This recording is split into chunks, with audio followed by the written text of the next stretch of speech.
What if I told you the most powerful revenge doesn't come from yelling, blocking, or exposing someone, but from simply walking away in complete silence? No warnings, no closure, just gone. You see, when an empath finally reaches their breaking point, they don't explode, they evaporate. And that quiet exit, it's not weakness, it's transformation. It's the moment they stop bleeding for people who wouldn't even hand them a bandage. Carl Jung believed that true power lies in becoming whole, by facing your shadow, knowing your worth, and no longer dancing with people who thrive on your pain. In this video, we're diving deep into why the empath's silent goodbye cuts deeper than any confrontation ever could, why the narcissist is left spiraling, and why this quiet form of self-liberation is the most brutal revenge of all. But here's the twist. It's not about revenge at all. It's about awakening. Stay with me until the end, because what you'll discover might just explain everything you've been feeling lately. And if this resonates with even a part of your story, drop a comment.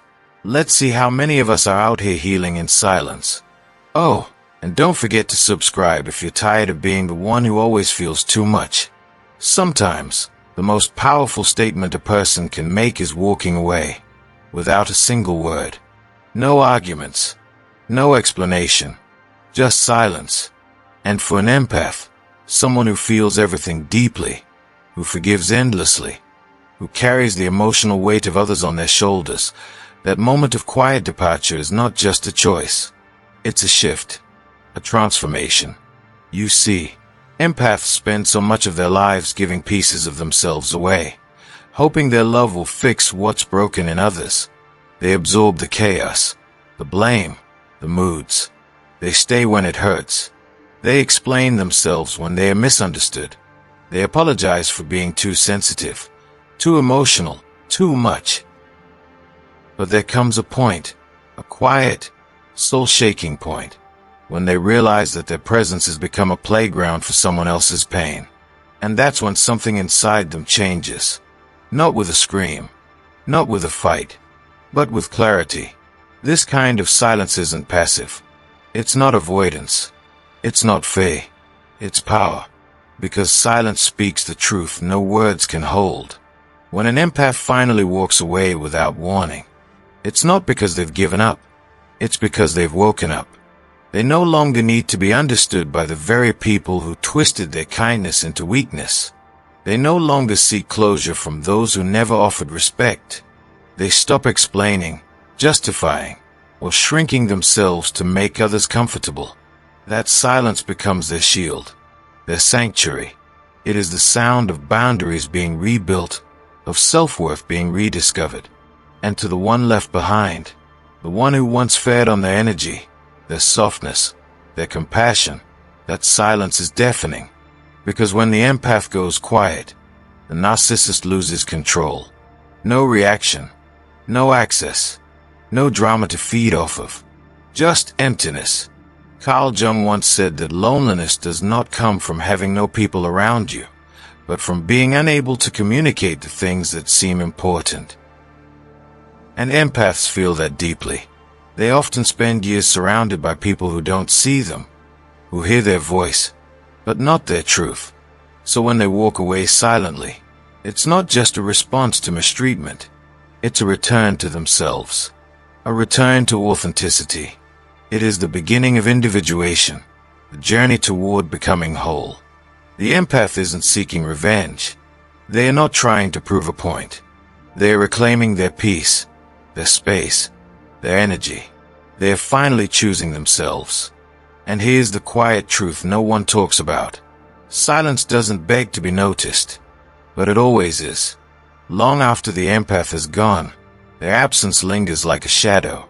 Their energy, the warmth, the care, the loyalty, suddenly becomes visible only through its disappearance.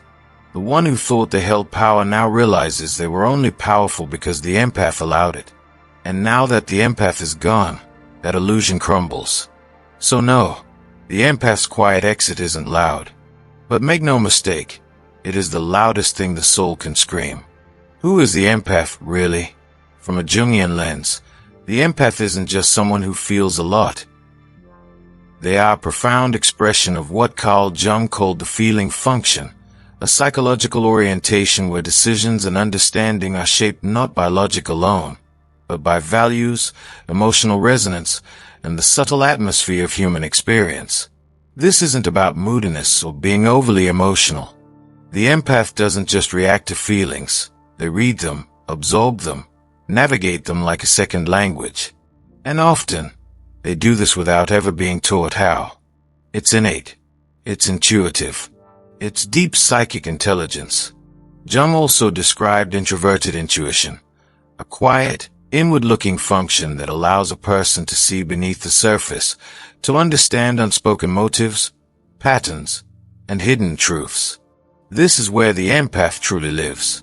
While others are busy reacting to what's visible, the empath picks up on what's hidden, the tension behind a smile, the sorrow in a laugh, the meaning between the lines. It's not magic, it's awareness. They carry a radar for emotional and energetic shifts, often knowing something's wrong long before it's said out loud. They live in this in-between space, where the spiritual and psychological meet, where feelings are not obstacles, but maps. This sensitivity is not weakness.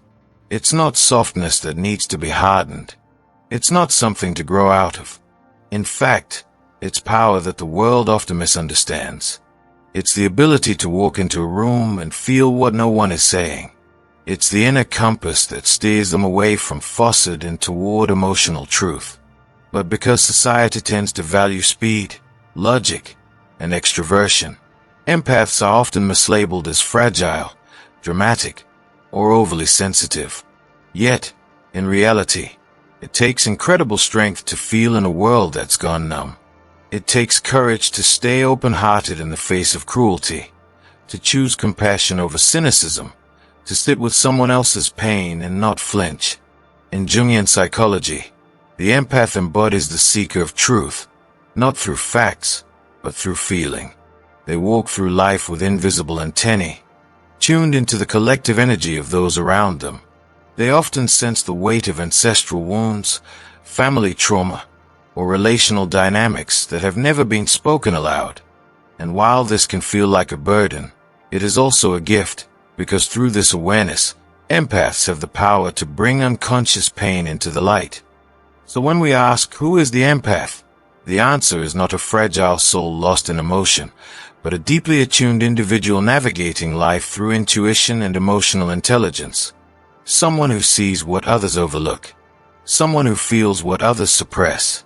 Someone who, through silence and presence, offers healing in ways words never could.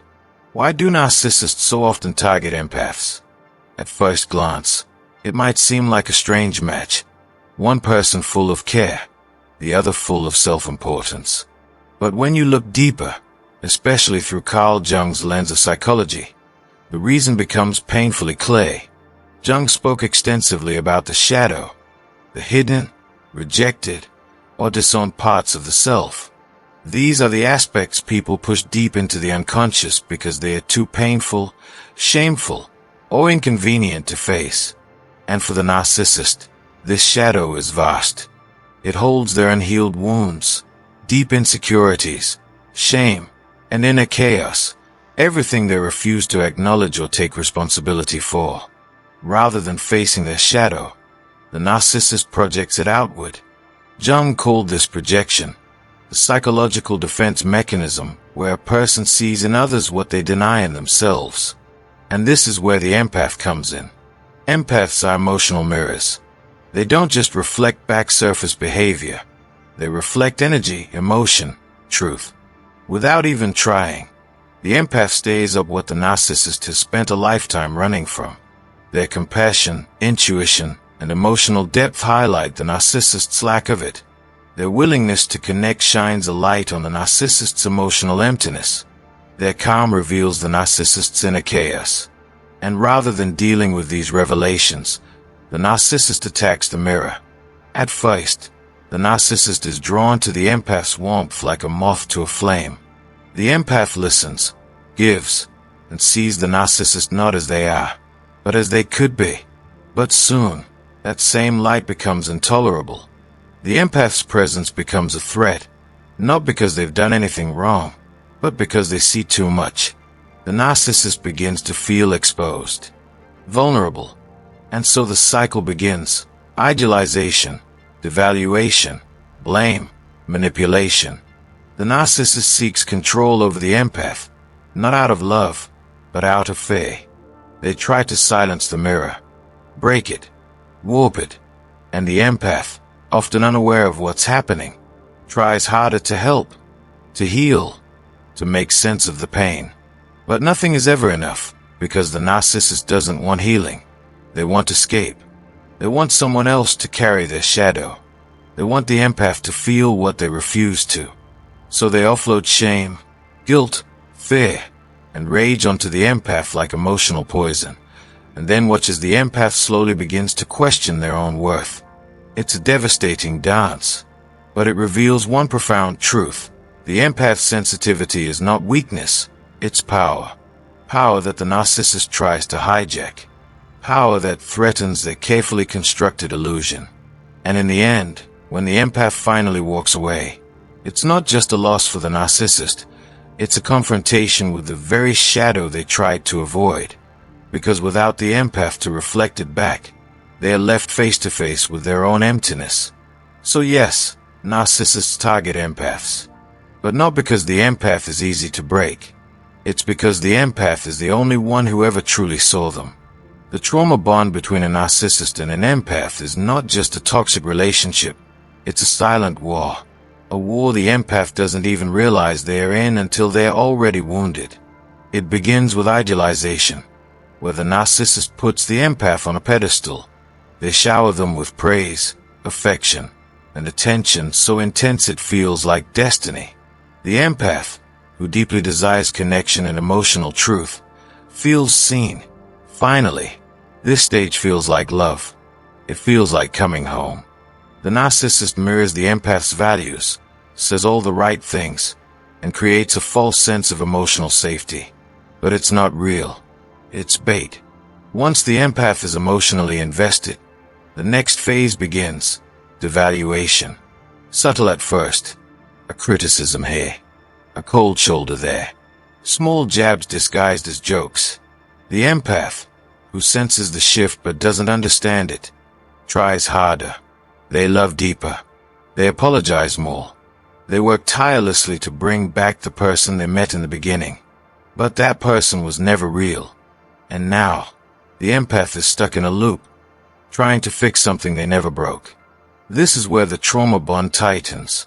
The more the empath gives, the more the narcissist takes. The more confused and hurt the empath becomes, the more they blame themselves. They believe their love can heal the rift, that if they are just more patient, more kind, more forgiving, they can restore the connection. But what they don't see is that their empathy is being weaponized. Their softness is being used against them. Every time they stay after being hurt, it reinforces the narcissist's control. And slowly, painfully, the empath begins to dissipate. They start to question their own feelings. Their boundaries erode. Their voice gets quieter. They stop recognizing themselves. The narcissist gaslights, manipulates, and isolates, but never fully lets go. Instead, they give crumbs of affection, just enough to keep the empath hoping. This constant push and pull creates a psychological addiction. The highs feel euphoric, the lows devastating. It's not just love anymore, it's survival. And the empath clings to the illusion that their love is the cure, unaware that they are being drained emotionally, mentally, and spiritually. Finally, when the narcissist has gotten what they want, or when the empath begins to awaken, the last stage arrives. Discard. Cold. Abrupt. Emotionless. The empath, left shattered, wonders what went wrong. How did something that felt so real become so cruel? They replay every moment, trying to find the moment they failed. But the truth is, they didn't fail. They were trapped in a cycle designed to break them. This is the silent war. A war where the empath fights with love, and the narcissist fights with control. where the empath bleeds quietly and the narcissist walks away untouched. But the ending is not the end, because within the wreckage, something begins to stir. The faint voice of the self, whispering, "You are not broken. You were targeted because you are whole." The empath's inner awakening doesn't begin in peace. It begins in pieces. Shattered, confused, hollow. After the storm of the narcissistic bond, the empath is often left alone, surrounded by silence that once would have scared them. But now, in the absence of chaos, something strange begins to happen. They stop searching for answers outside themselves. The apologies they once begged for, the closure they thought they needed, the validation they waited for, all of it fades. What remains is solitude, and in that solitude, the journey inward begins. At first, it's not graceful. There are tears, doubts, memories that haunt. The empath questions everything. Was it really abuse? Did I imagine it all? Was I the problem? But through the discomfort, through the aching loneliness, something deeper awakens, a flicker of self. The quiet realization that their worth was never tied to how others treated them, that their love wasn't a weakness, but a gift given to someone who couldn't hold it. And for the first time, they stopped blaming themselves for being too much. They begin to see that they were never too much. They were simply in the wrong hands. This is where Carl Jung's concept of individuation comes in, the lifelong process of becoming who you truly are by integrating all the lost, ignored, and hidden parts of the self. For the empath, this process begins when they sit with the very pain they tried to outrun, when they stop silencing their own needs, when they begin to reclaim their voice, not to be loud, but to be true. They confront their shadow, the part of them that allowed mistreatment in the name of love, the part that said yes when it meant no, the part that stayed silent just to keep peace. They don't judge these parts. They embrace them. And slowly, the fragmented pieces of their identity begin to reconnect. Jung said, "The privilege of a lifetime is to become who you truly are." And for the empath, this awakening is that privilege. The pain was the portal. The heartbreak was the initiation. What looked like a breakdown was really the beginning of self-discovery. They start to set boundaries, not out of bitterness, but out of self-respect. They learn to say no without guilt, to feel without drowning, to love without losing themselves. Their empathy remains, but it is no longer for everyone. It becomes sacred, intentional, protected. This inner awakening isn't loud or dramatic. It's slow, subtle, unfolding moment by moment. And while the world may never notice the transformation, the empath knows. They feel it in the way they breathe easier, sleep deeper, speak more honestly. They are no longer just reacting to life. They are choosing it. And in doing so, they become someone they were always meant to be. Not just an empath, but a whole, conscious, sovereign soul. The shadow emerges quietly, like a forgotten voice rising from the depths. For the empath, this is a moment they never saw coming. They've spent years trying to be the light in everyone's darkness, soft, forgiving, understanding, endlessly compassionate. But beneath that light lives something they've long been taught to fear: anger, boundaries, self-protection, even pride. All the things they were told made them bad, selfish, or too much. Yet Carl Jung teaches us that we all carry a shadow, the repressed parts of ourselves we hide to be accepted, loved, or safe. The parts we deny, not because they are evil, but because we were conditioned to believe they weren't welcome. For the empath, the shadow is filled with all the truths they've swallowed, all the no's they never said, all the times they made themselves small so someone else could feel big. It holds the unexpressed rage from being used, the boundaries they never enforced, the bitterness from being betrayed over and over again. And for years, the empath has tried to suppress it all, to stay good, to stay lovable. But as they heal, they begin to realize that this shadow isn't their enemy. It's the missing piece of their power. The emergence of the shadow isn't explosive. It's revealing. It comes in small, life-changing moments. The first time they say no and mean it. The first time they choose themselves without guilt. The first time they look in the mirror and allow themselves to be both kind and fierce, soft and strong. They no longer flinch when anger rises. They listen. Because now they understand, anger is not evil. It's a messenger. It's a boundary being crossed. It's a soul saying, enough. By integrating their shadow, the empath begins to move differently. Their empathy becomes discerning, not blind. Their love becomes rooted in truth, not obligation. They no longer feel the need to save everyone, because they've finally rescued themselves. They become less reactive, more intentional. They no longer tolerate manipulation disguised as love, or silence disguised as peace. They recognize patterns. They speak up. And more importantly, they stop apologizing for existing in their fullness. This transformation isn't about becoming someone new. It's about reclaiming the parts of themselves they had to hide just to survive. The shadow, once feared, now becomes their strength.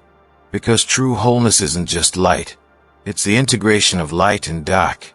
And in doing this in a wake, the empath rises, not as a victim, but as a complete, awakened soul. They don't need to prove their goodness anymore. They live it. They embody it. And they protect it fiercely. The quiet exit of an empath is unlike anything else. There's no screaming match. No final text. No desperate plea for understanding. Just silence. One day, they're there. Giving, caring, forgiving, trying. And then, they are not. No confrontation. No closure. No explanation. It's not because they don't have words, they have thousands, but because they finally understand that those words will never be heard by someone who was never truly listening. So they stop trying. They stop chasing clarity from confusion. They stop bleeding for people who flinched at the sight of their wounds.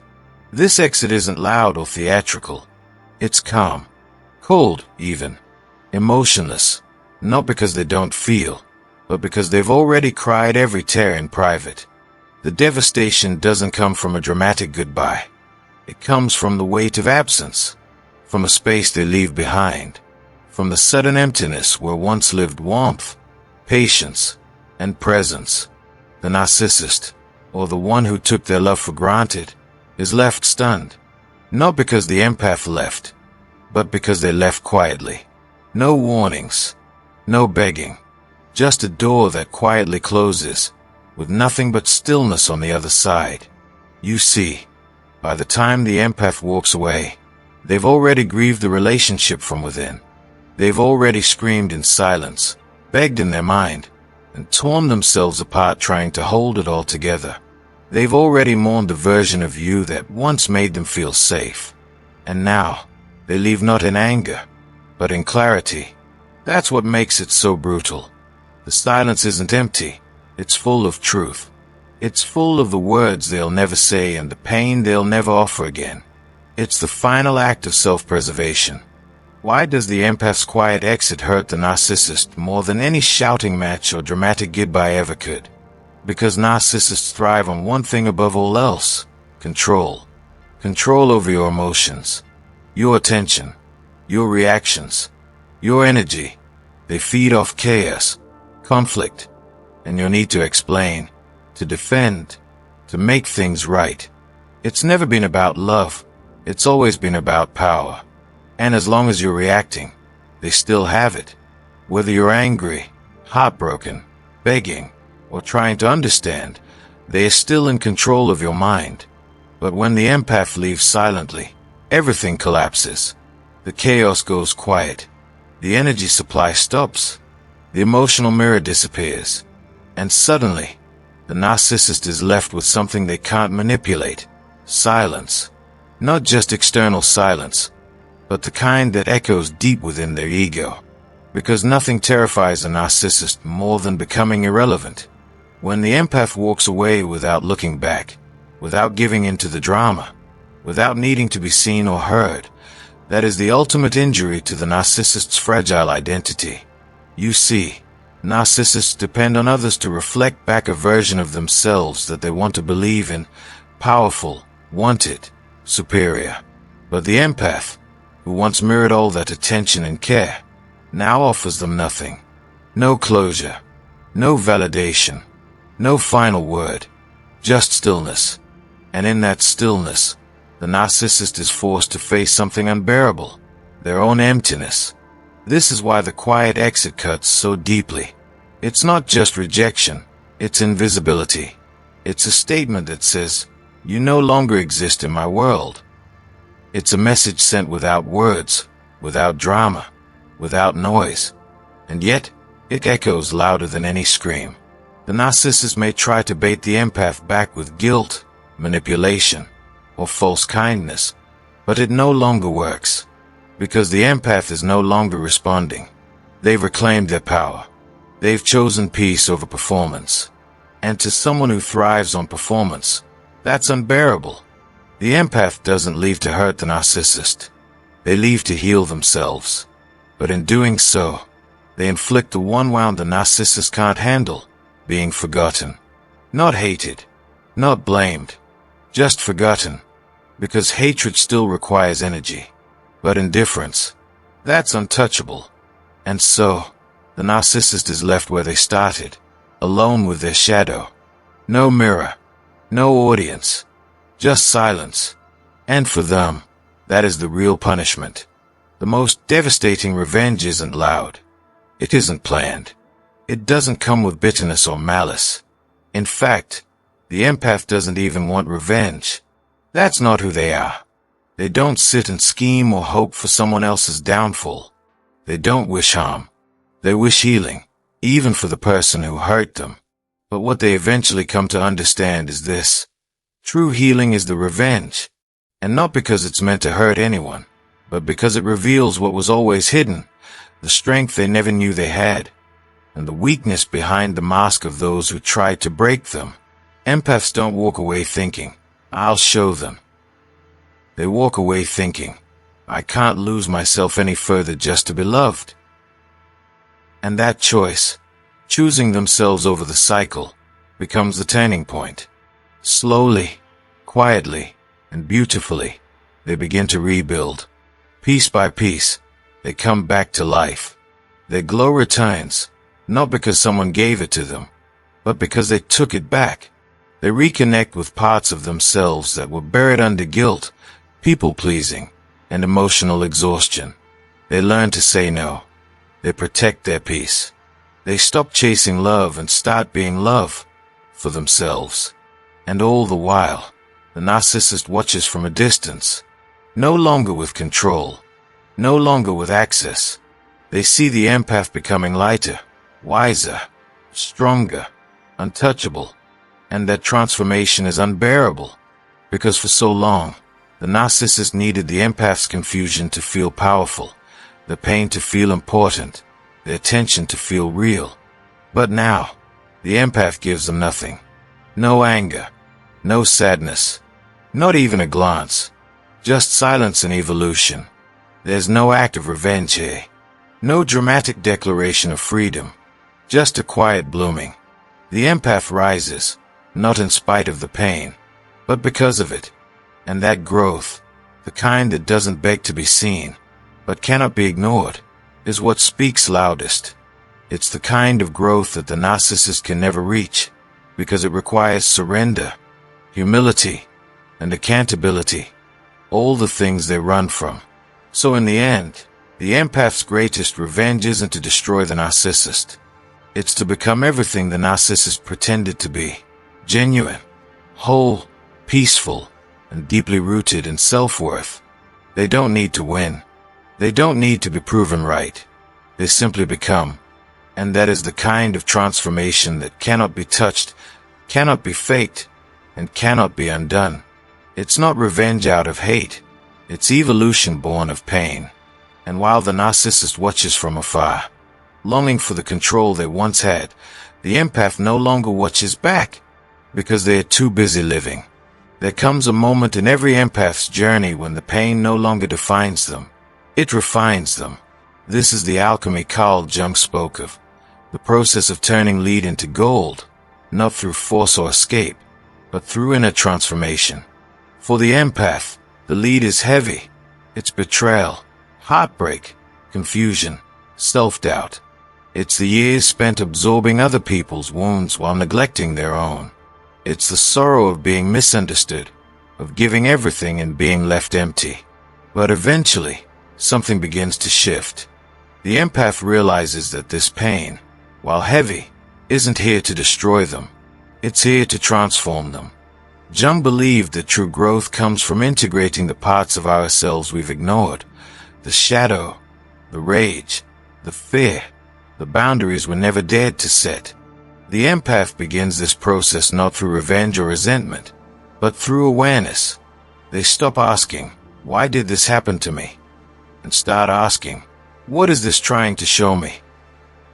Slowly, the wounds become teachers. The silence becomes sacred. The heartbreak becomes a doorway to self-respect. They begin to reclaim their energy, and with every step, they attain emotional lead into golden wisdom. This transformation is quiet but radiant. It shows in their presence, in the way they no longer over-explain, overgive, or overstay. They move with ease. They laugh more freely. They speak with clarity. Their energy becomes lighter, freer, no longer weighed down by the need to fix or prove anything. And because they are no longer carrying the emotional baggage of others, they become magnetic, not in a flashy, performative way, but in a deep, soul-level way. People feel safer around them,